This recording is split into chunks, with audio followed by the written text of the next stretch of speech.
Good morning, Warzone kids. Beautiful day on the trail.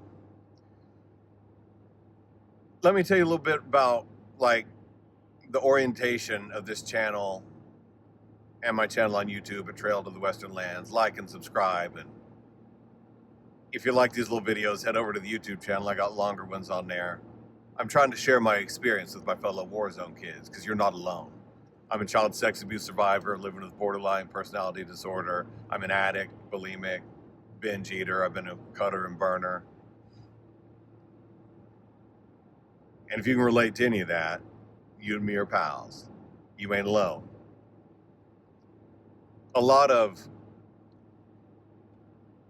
when you look at the stuff about healing, they use that word in bookstores, online, use the word healing. I don't love it myself. I think about becoming whole, about heading on the trail to the Western Lands, a place of peace and wholeness and happiness.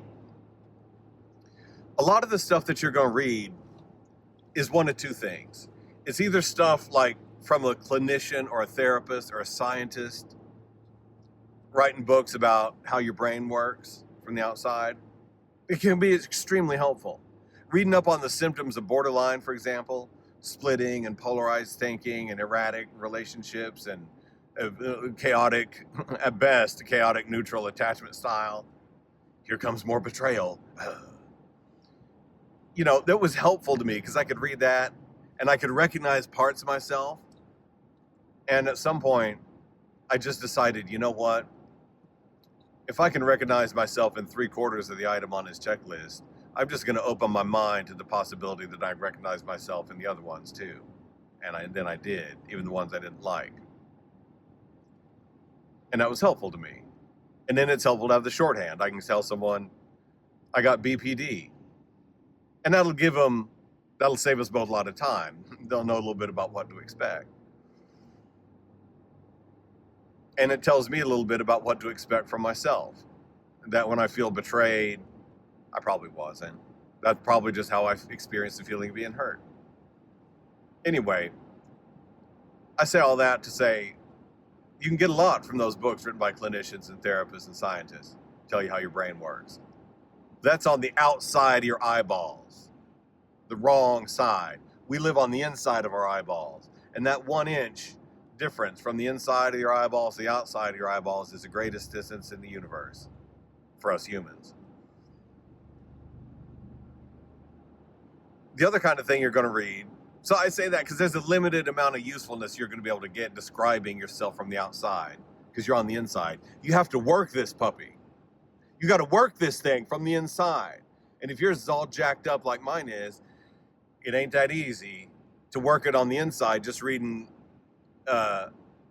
like the assembly manual from the outside, put together by a clinician, therapist, scientist, someone like that.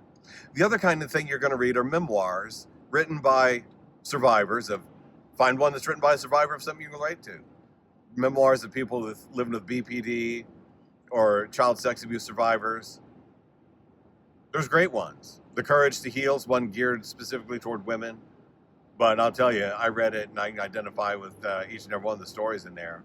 I'm a circle keeper in Hidden Water, which is an organization that runs healing circles by and for those affected by child sex abuse. And I've learned that men, women, people that look like me, people that don't, non-binary people, transgendered people, we're all human beings with a psyche. And our psyches are way more alike than they are different. You can just take that to the bank. But you're going to read a lot of memoirs.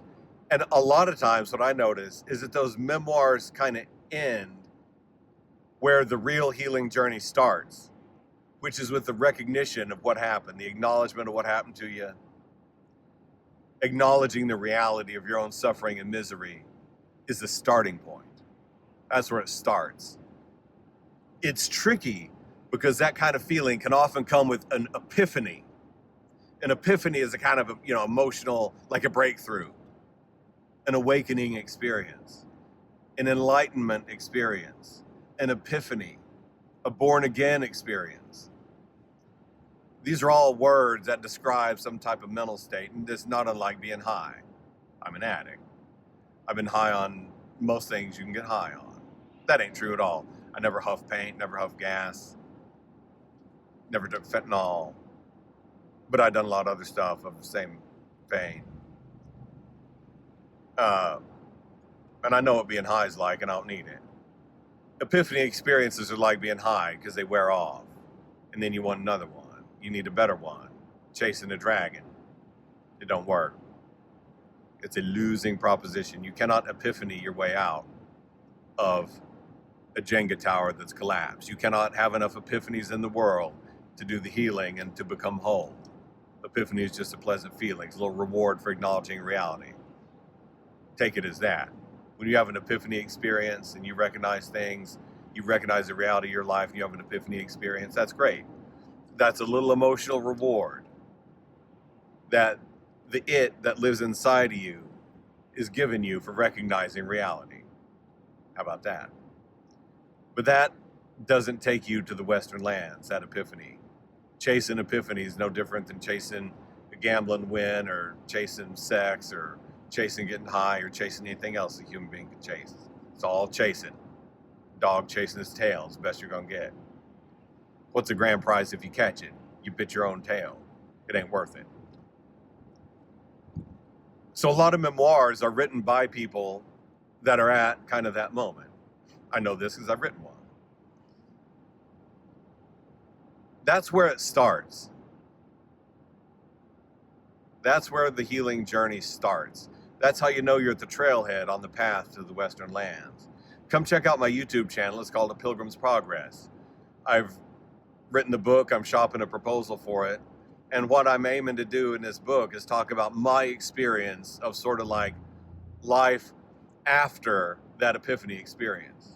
My book, A Pilgrim's Progress, is going to start with realizing, with acknowledging that reality, and then making that Jenga tower whole, making your psyche whole. That's what this channel is aimed at. I'm a child sex abuse survivor.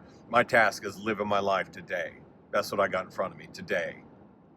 Today's miles on the trail. That's all I can walk. Can't walk yesterday's, can't walk tomorrow's. Can't even see tomorrow's, and yesterday's are gone. I can walk today's miles. I'm going to put my left foot in front of my right foot, and I'm going to walk today's miles. You can always see the next step, and that's the only step you can ever take. It's a good day on the trail, Pilgrim. Like and subscribe. Send this along to someone else that you think might be able to relate. Leave a comment. If you're a warzone kid, there's nothing I'd love more than to hear from you. It's a good day out there on the Pilgrim. It's a good day out there on the trail, Pilgrim. Daylight's burning. Let's get after it.